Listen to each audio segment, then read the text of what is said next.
لیکن غائب میں یعنی کہ اگر ہم کو یہی پانی مانگنا ہے تو پانی ہم یہاں پہ اپنے ساتھی سے تو مانگ سکتے ہیں، لیکن اس کا یہ مطلب نہیں کہ کوئی بغداد میں بیٹھا ہوا ہے وہ بھی قبر کے اندر پہ ہے اس سے ہم پانی مانگیں، یہ صحیح نہیں ہے، یہ صحیح نہیں ہے، شرک ہو جائے گا، یہ اصل سمجھنا ہے۔ مثلا جیسے پانی برساتے ہیں فرشتے میکائیل علیہ السلام، تو بارش کی اگر ضرورت ہوگی ہمارے علاقے میں، سوکھا پڑ جائے گا، تو ہم جانتے ہیں کہ بارش برسانے کی ذمہ داری فرشتے کی ہے، میکائیل علیہ السلام کی ہے، لیکن ہم کبھی آواز نہیں لگائیں کہ اے میکائیل علیہ السلام اب بارش برسا دیجئے، یہ شرک ہو جائے گا۔ ہم اللہ سے دعا کریں کہ اللہ پاک پانی کی ضرورت ہے، پانی برسا دیجئے، یہ اصل چیز ہے، اس کو سمجھنا ہے کہ ہم مدد کے لیے جب بھی پکاریں گے تو اللہ کو، اسباب کے طور پہ ڈیپوٹیشن الگ لے، ہماری روح کوئی قبض کر رہا ہے کوئی فرشتہ، تو اس فرشتے کو ہم تھوڑے ریکویسٹ کریں گے کہ ہم کو مہلت دیجئے، ہم کو لمبی عمر دیجئے، ابھی موقع دیجئے، نہیں، بلکہ اللہ سے دعا کریں گے اے اللہ پاک صحت دیجئے، عافیت کے ساتھ لمبی عمر دیجئے، شفا دیجئے، یہ ساری چیزیں ہیں، یہ اصل سمجھنے کی ضرورت ہے۔ اس وجہ کر اس آیت پہ اتنا زیادہ اسٹریس دیا جا رہا ہے کہ ایاک نعبد و ایاک نستعین۔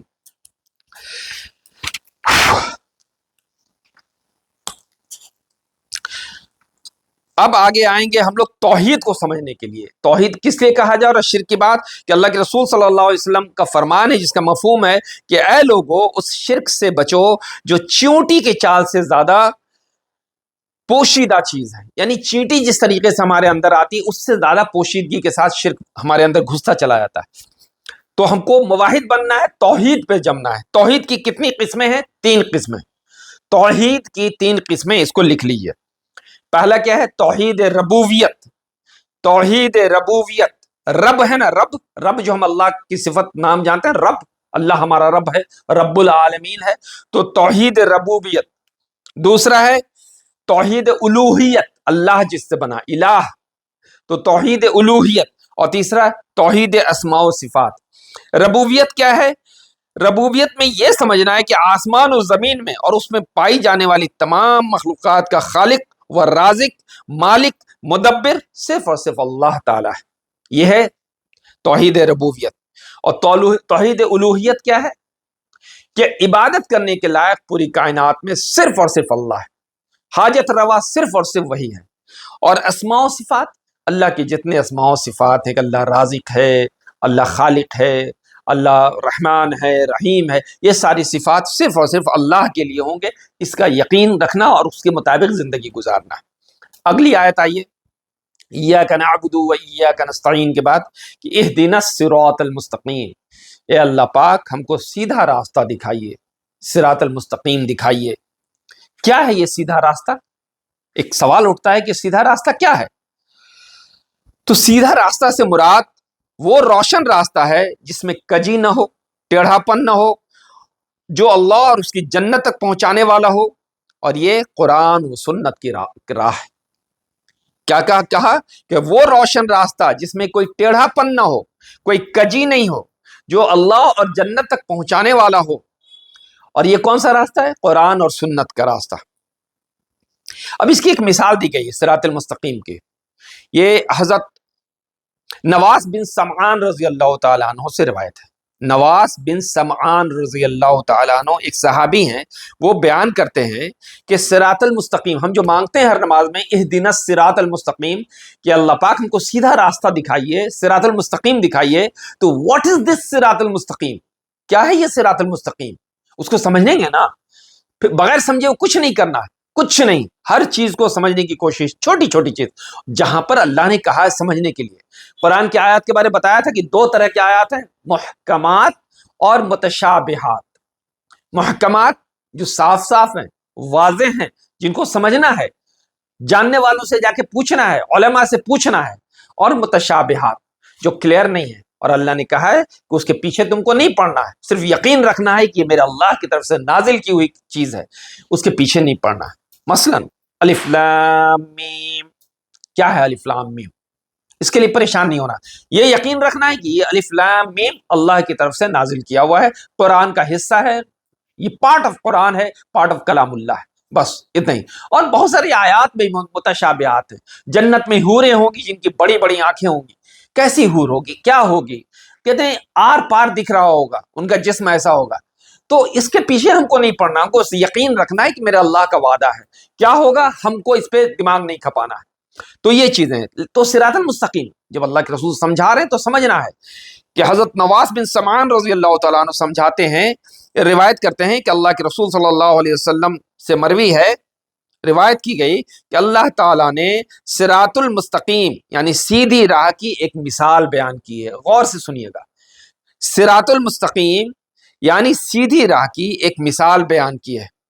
اس راہ کے دونوں جانب دو دیواریں ہیں، یعنی ایک سیدھا راستہ جا رہا ہے کہ اسٹریٹ وے، ٹھیک ہے، دس از صراط المستقیم، ایک دم سیدھا راستہ جا رہا ہے، اس کے دونوں طرف دو دیواریں ہیں، ان میں کچھ دروازے کھول دیے گئے ہیں، دونوں طرف دیوار ہے، ان دیواروں میں کچھ دروازے کھول دیے گئے ہیں، ان دروازوں پہ پردے لٹکا دیے گئے ہیں، اور سیدھی راہ پر ایک پکارنے والا کہہ رہا ہے، یہ جو سیدھا راستہ جا رہا ہے اس کے ٹھیک آگے میں ایک پکارنے والا آواز لگا رہا ہے، اور ایک پکارنے والا اس راہ کے اوپر آواز لگا رہا ہے، دو پکارنے والا ہے، کیا عرض کیا؟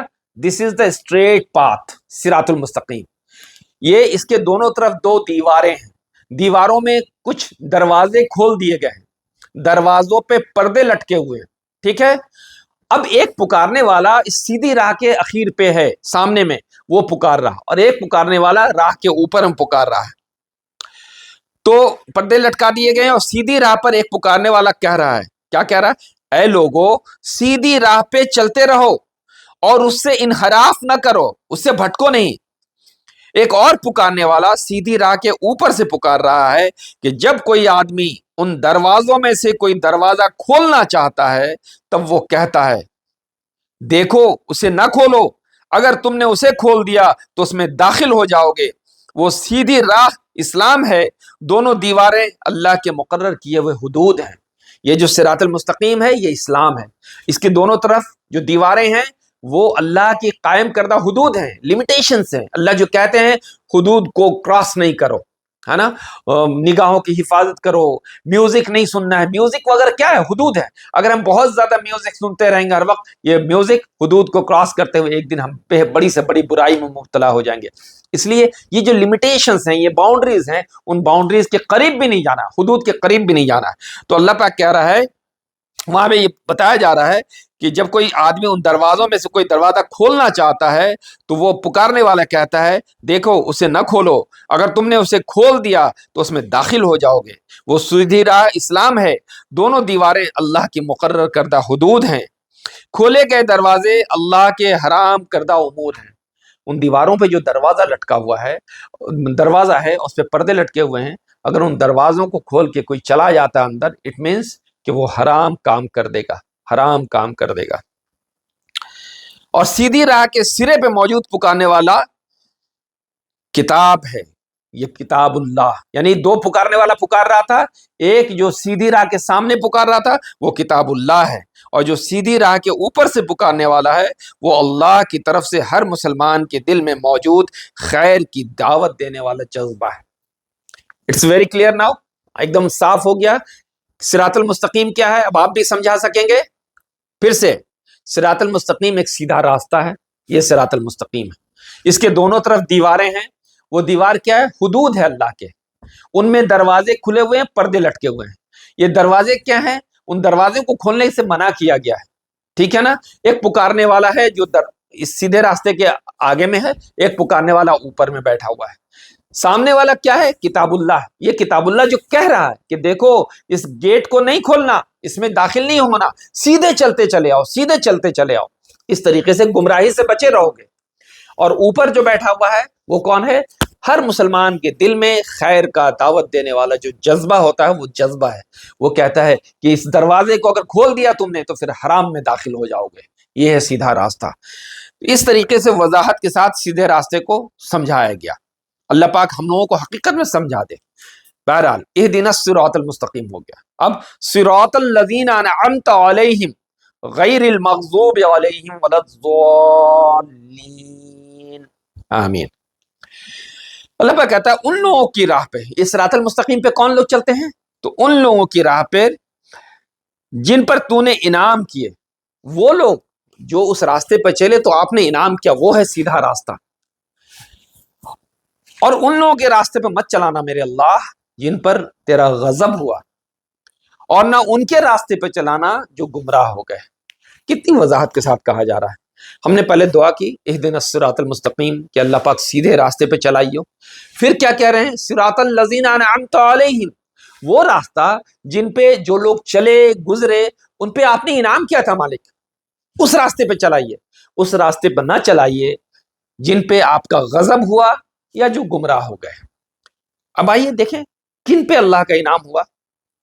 ہم لوگ چلتے ہیں سورہ نساء، سورہ نساء سورت نمبر 4، میری بچیوں لکھ رہی ہو، سورہ نساء سورت نمبر 4 آیت نمبر 69، 69 وہاں پہ اللہ پاک کہتا وَمَن يُطِعِ اللَّهَ وَالرَّسُولَ فَأُولَٰئِكَ مَعَ الَّذِينَ أَنْعَمَ اللَّهُ عَلَيْهِمْ مِنَ النَّبِيِّينَ وَالصِّدِّيقِينَ وَالشُّهَدَاءِ وَالصَّالِحِينَ، یعنی کہ وَمَن يُطِعِ اللَّهَ، وہ جو کوئی اللہ کی اطاعت کرے، والرسول، اور رسول کی اطاعت کرے، تو فَأُولَٰئِكَ مَعَ الَّذِينَ أَنْعَمَ اللَّهُ عَلَيْهِمْ، تو وہ لوگ ہوں گے ان لوگوں کے ساتھ جن پہ اللہ نے انعام کیا تھا، انعام برپایا تھا۔ ابھی ہم اللہ سے مانگ رہے ہیں کہ صراط الذین انعمت علیہم، اے اللہ ان لوگوں کے راستے پہ چلائیے جن پہ آپ نے انعام کیا تھا۔ اب ڈھونڈنا ہے ہم کو کہ اللہ نے کس پہ انعام کیا تھا، تو پھر اللہ پاک آگے سورہ نساء کی آیت نمبر 69 میں کہہ رہے ہیں اللہ پاک کہ وَمَن يُطِعِ اللَّهَ وَالرَّسُولَ فَأُولَٰئِكَ مَعَ الَّذِينَ أَنْعَمَ اللَّهُ عَلَيْهِمْ، کہ جو لوگ اللہ کی اطاعت کرتے ہیں اور اللہ کے رسول کے، تو یہی لوگ ہیں جو انعام کیے ہوئے لوگوں کے ساتھ رہتے ہیں۔ اور انعام کن پہ ہوا؟ نبیوں پہ، من النبیین والصدیقین، اور سچے لوگوں پہ۔ ابو بکر صدیق رضی اللہ تعالیٰ عنہ سارے صدیق کے سردار مانے جاتے ہیں، ہے نا؟ تو نبیوں پہ، صدیقین پہ، شہداء پہ، وہ شہداء شہید جو اللہ کے راستے میں شہید ہو گئے ان پہ اللہ کا انعام ہوا، اور صالحین صالح لوگوں پہ، نیک لوگوں پہ، جو اپنی زندگی قرآن و سنت کے مطابق گزارتے ہیں، جن کا ایک ایک عمل قرآن و سنت کے مطابق ہوتا ہے، یہ لوگ ہیں جن پہ اللہ کا انعام ہوا۔ اب آپ کو یاد ہو جائے گا 4 لوگ کن پہ اللہ کا انعام ہوا، 4 لوگ۔ ڈاؤن لوڈ کیجئے جہاں کرنا ہے، کسی بچی کو مائنڈ میں ڈاؤن لوڈ کرنا ہے تو مائنڈ میں ڈاؤن لوڈ کر لے، جن کو لکھنا ہے وہ لکھ لیں۔ 4 طرح کے لوگوں پہ اللہ کا انعام ہوا، کن پہ؟ نبیوں پہ، من النبیین، نبیوں پہ، صدیقین، صدیق پہ، ہے نا؟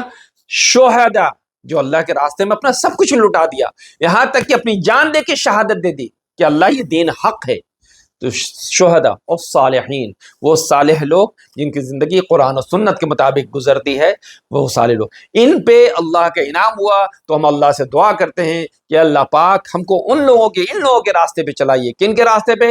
نبیوں کے راستے پہ، صدیقین کے راستے پہ، شہداء کے راستے پہ، اور صالحین کے راستے پہ۔ ٹھیک ہے؟ اب ہے غیر المغضوب علیہم ولا الضالین، کہ اللہ ان کے راستے پر نہ چلائیے گا جن پہ آپ کا غضب ہوا، جن سے آپ ناراض ہو گئے۔ وہ کون لوگ ہیں؟ کون لوگ ہیں جن پہ اللہ کا غضب ہوا؟ اس سے مراد وہ تمام لوگ ہیں جن کی نیتیں فاسد ہو گئیں، جنہوں نے حق کو پہچان کر اس سے اعراض کیا، حق کو پہچان لیا اور اس سے دوری بنائے۔ ایسا آج بھی ہوتا ہے، واضح کلیئر کٹ، کرسٹل کلیئر ہو جاتا ہے، صاف بالکل کہ یہ حق ہے، اس کے بعد بھی لوگ اپنے فسق و فجور کی وجہ کر اس سے اعراض کر لیتے ہیں، یعنی چھوڑ دیتے ہیں، اوائڈ کرتے ہیں۔ اب ڈے ٹو ڈے لائف میں دیکھیں گے آپ، کوئی حق بات لے کے جائیے اور دیکھیے گا کہ اگر ان کا وہ ٹکرائے گا نا اس سے، ان کا لسٹ، ان کا پرسنل کوئی لسٹ، ان کا ایگو، تو پھر وہ حق کو جانتے ہوئے کہ حق ہے پھر اس سے اعراض کر لیں گے۔ تو اللہ پاک کہتے ہیں کہ وَلَضَّالِّينَ میں وہ لوگ ہیں جن کی نیتیں فاسد ہو گئیں، جنہوں نے حق کو پہچان کر اس سے اعراض کیا۔ اور اس میں پیش سب آگے کون لوگ ہیں؟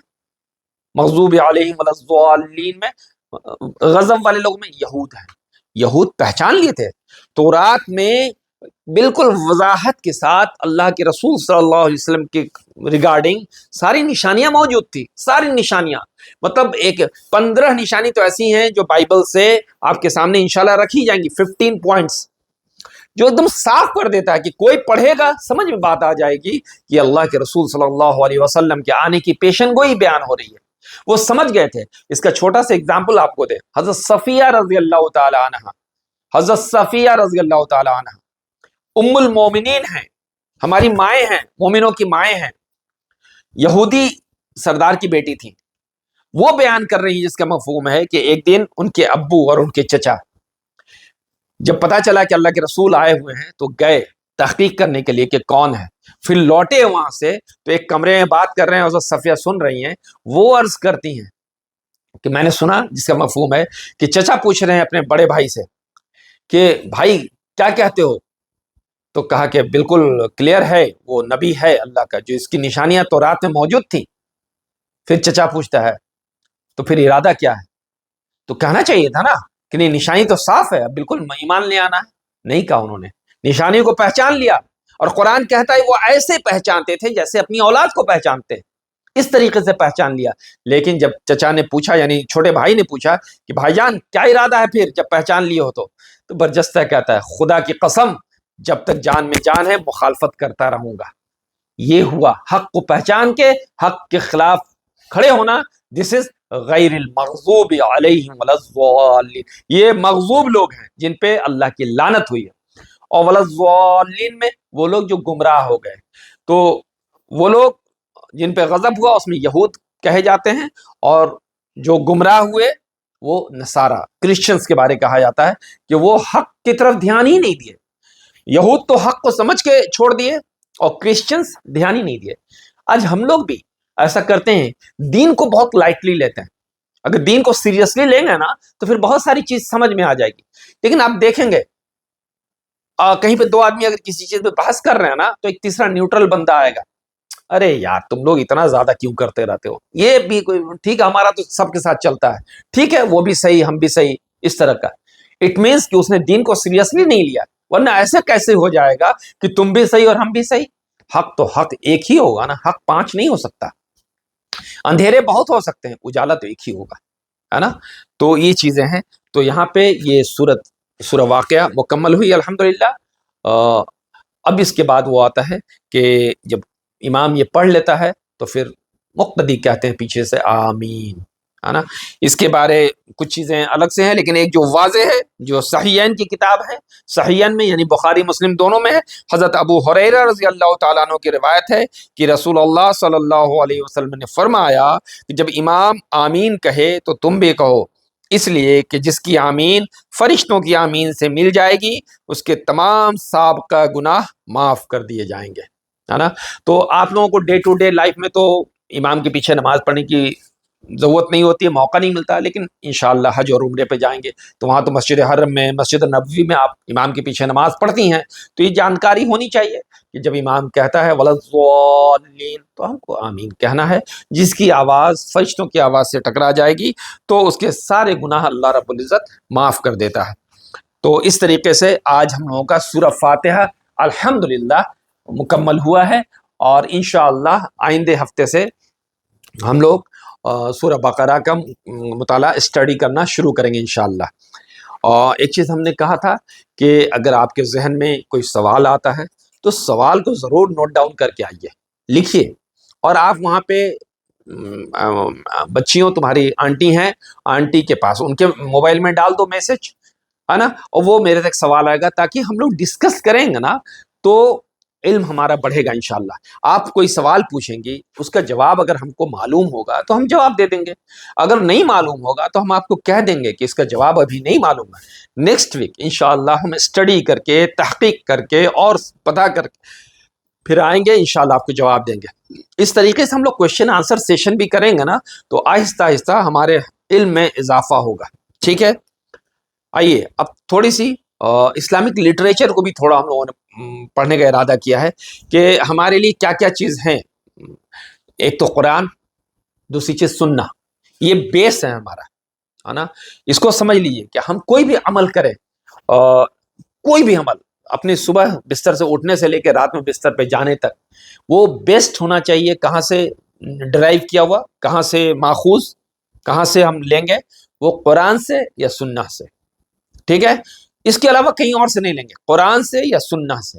سنہ کس کو کہتے ہیں؟ اللہ کے رسول صلی اللہ علیہ وسلم نے جو چیز کہا، جو چیز کیا، یا پھر کوئی دو صحابی کر رہے تھے اللہ کے رسول نے دیکھا صلی اللہ علیہ وسلم اور خاموش رہے، اٹ مینس کہ وہ بھی سننا میں آ گیا۔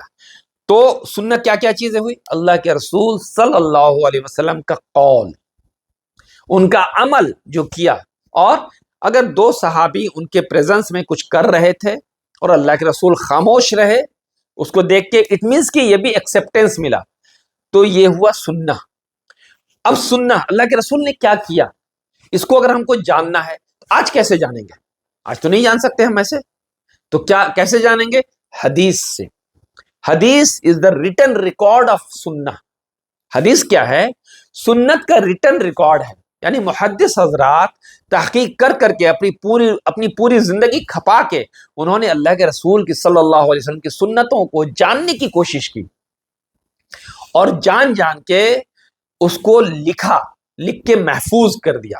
اب قیامت تک جو انسان آئے گا وہ جاننا چاہے گا کہ پیارے رسول صلی اللہ علیہ وسلم کیسے بیٹھتے تھے، مجلس میں کیسے بیٹھتے تھے، کیسے بولتے تھے، کیسے کھاتے تھے، کیسے پیتے تھے، کیسے چلتے تھے، اپنی اہلیہ کے ساتھ کیسے رہتے تھے، اپنے بچوں کے ساتھ کیسے رہتے تھے، دوسرے پڑوسیوں کے ساتھ کیسے رہتے تھے۔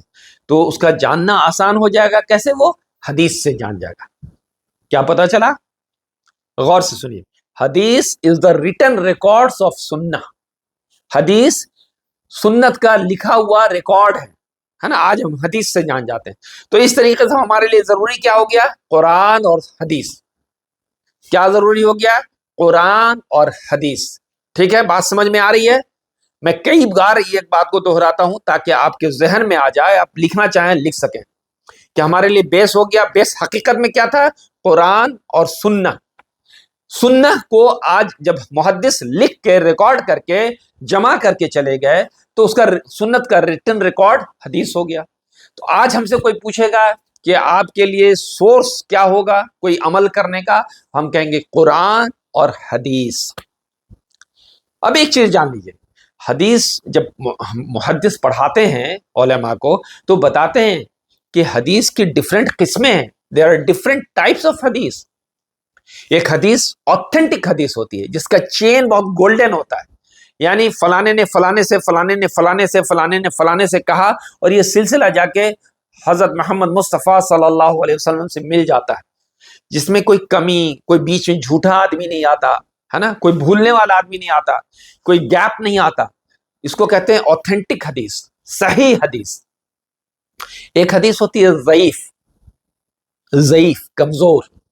اس میں کیا ہوتا ہے کہ ایک آدمی روایت کر رہا ہے لیکن اس آدمی کے بارے میں کہا ہے یہ بیچارہ بہت بھول جاتا تھا، بھلکڑ تھا، یہ آدمی جھوٹا تھا، کبھی کبھی جھوٹ بھی بولتا تھا، تو پھر اس کی حدیث کو کیا کہا جاتا ہے؟ ضعیف۔ وہ پھر اتنا امپورٹنٹ نہیں رہ جاتا ہے نا، اس سے مسئلہ نہیں ڈیرائیو کیا جا سکتا ہے۔ ٹھیک ہے، دوسری ٹائپ ہوئی ہے، پہلا ہم نے کہا صحیح، دوسرا کہا ضعیف، ایک تیسرا ہوتا ہے موضوع۔ بولیے موضوع، آپ پروناؤنس کرنے کی کوشش کیجیے، موضوع۔ اٹ مینس فیبریکیٹڈ، یعنی جھوٹا۔ ایسے لوگ بھی گزرے، جھوٹ اللہ کے رسول صلی اللہ علیہ وسلم کی طرف روایت کر دیا، جھوٹ۔ اللہ کے رسول کی حدیث ہے جس کا مفہوم ہے کہ جو کوئی میری طرف جھوٹ ریلیٹ کرے گا تو وہ اپنا ٹھکانہ جہنم میں جان لے، ہے نا۔ تو ایسے لوگ گزرے جنہوں نے جھوٹی روایات ریلیٹ کر دی اللہ کے رسول سے، اس کو کہتے ہیں موضوع حدیث۔ یہ ہم اپنے من سے نہیں کہہ رہے ہیں آپ کو، یہ حدیث کا جب ڈویژن آپ دیکھیں گے تو یہ ڈویژن ہو، حدیث کی بہت سارے ڈویژن ہیں، آپ کو بیسک ہم 3 بتا رہے ہیں: صحیح حدیث، ضعیف حدیث اور موضوع۔ ٹھیک ہے، تو اب ہم کو جب عمل کرنا ہوگا تو آپ اپنے دل پہ ہاتھ رکھ کے بولیے کس پہ عمل کیجیے گا؟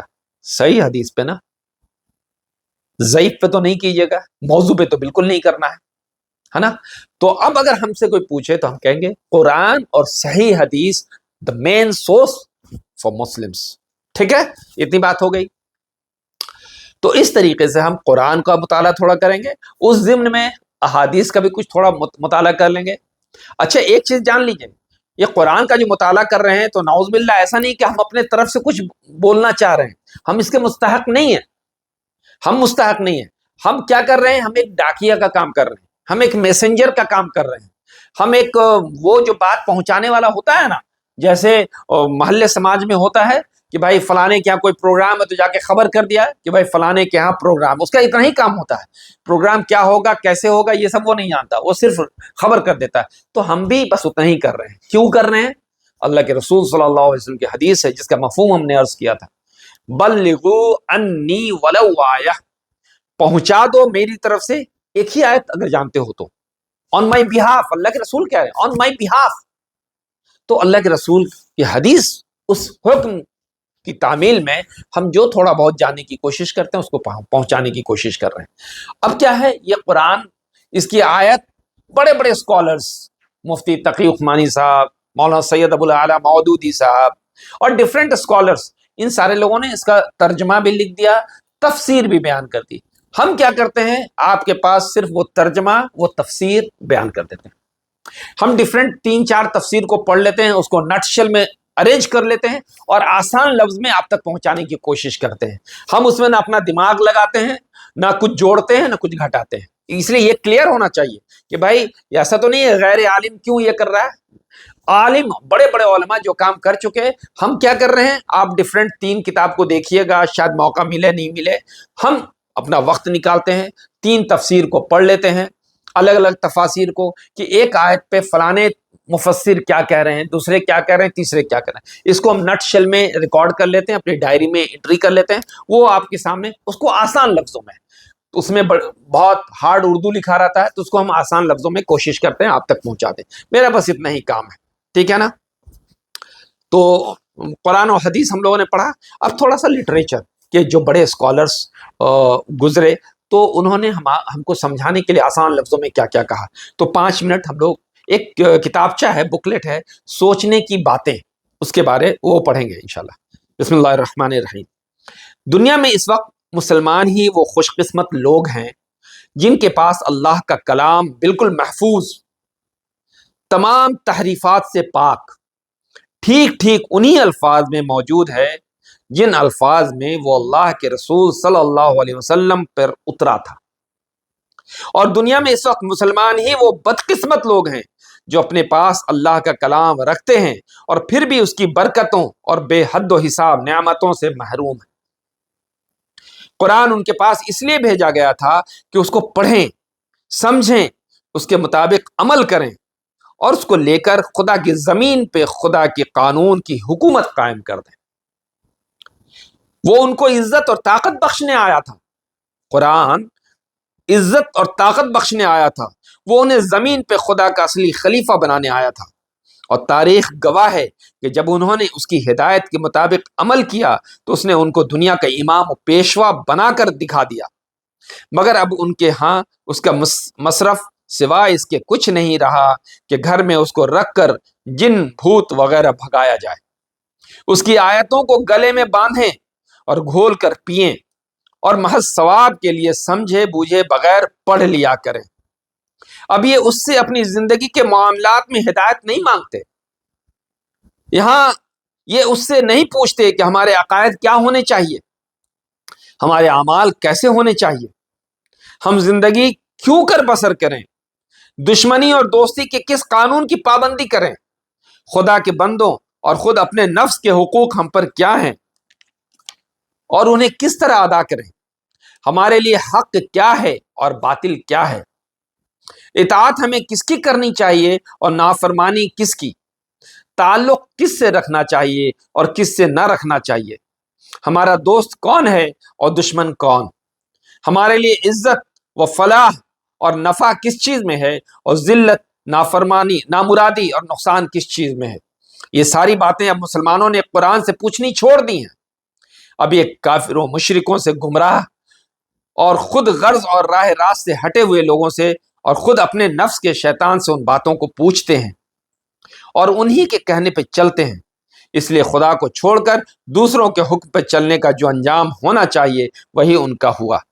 اور اسی کو آج ہندوستان میں چین اور جاوا اور اسی کو آج ہندوستان میں چین اور جاوا میں، فلسطین اور شام میں، الجزائر اور مراکش میں اور ہر جگہ بری طرح بھگت رہے ہیں لوگ۔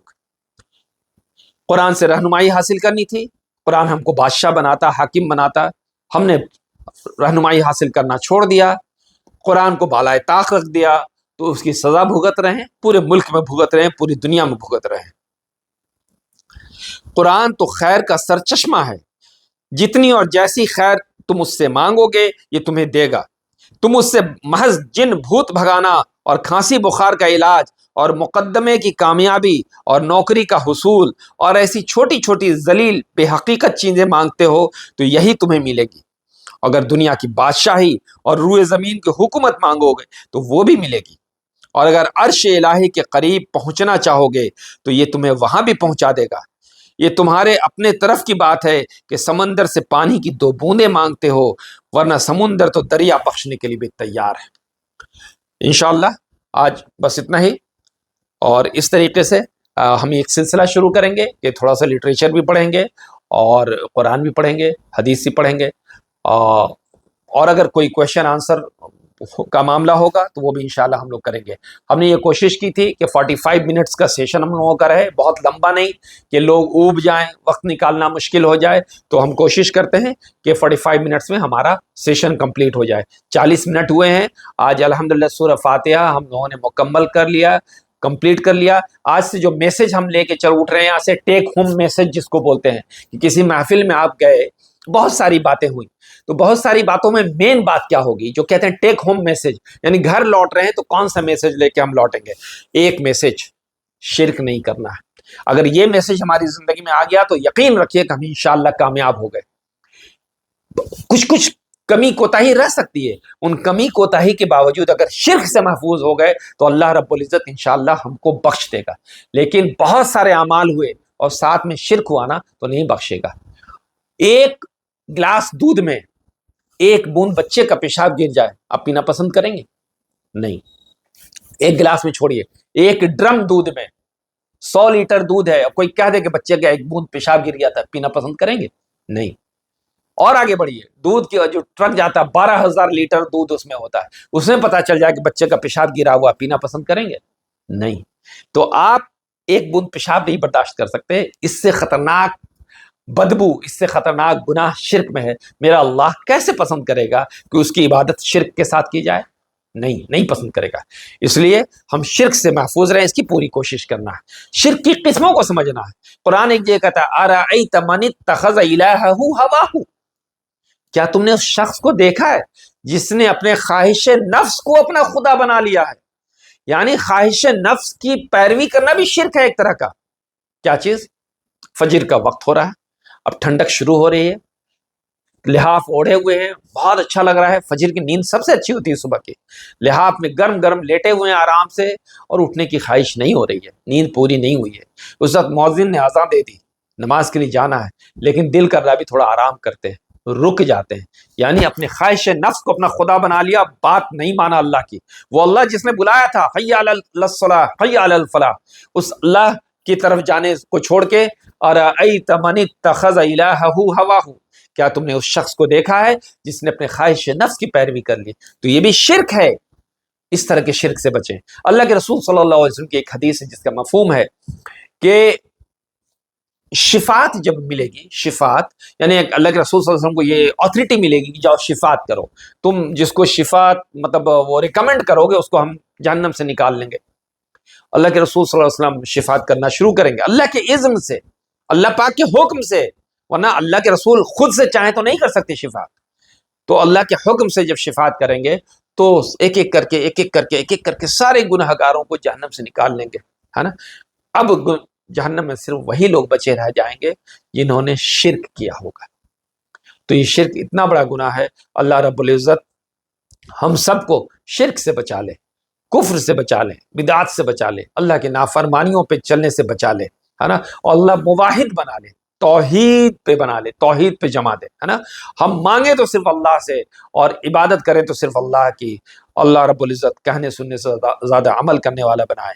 کوئی بات غلطی سے انوئنگلی غلط نکل گئی ہو، اللہ پاک اس کو ڈیلیٹ کر دیجیے گا ہمارے اعمال نامے سے مالک، اور جو بات خیر کی نکلی ہے اس پہ خود ہم کو اور سننے والوں کو سب کو چلنے والا بنائیے گا، عمل کرنے والا بنائیے گا، اور ہماری اس کوشش کو میرے مالک قبول فرما لیجیے گا، ہمارے لیے آخرت کی کامیابی کا ذریعہ بنا لیجیے گا مالک۔ جو زندگی دی ہے مالک، اس زندگی کو اپنی رضا حاصل کرنے کے لیے قبول کر لیجیے مالک۔ یہ دور فتنے کا ہے مالک، اس میں طرح طرح کے فتنے آ رہے ہیں اور ہم نوئنگلی ان نوئنگلی ان فتنوں کا شکار ہو جاتے ہیں میرے مالک۔ آپ سے پناہ چاہ رہے ہیں، آپ کی پناہ میں آنا چاہتے ہیں، آپ سے مدد چاہ رہے ہیں مالک کہ شیطان مردود سے آپ اپنی پناہ میں لے لیجئے، ہمارے نفس کے شر سے اپنی پناہ میں لے لیجئے، سارے فتنوں سے بچاتے ہوئے اپنی پناہ میں لے لیجئے مالک۔ وما علینا الا البلاغ وآخر دعوانا ان الحمد للہ رب العالمین۔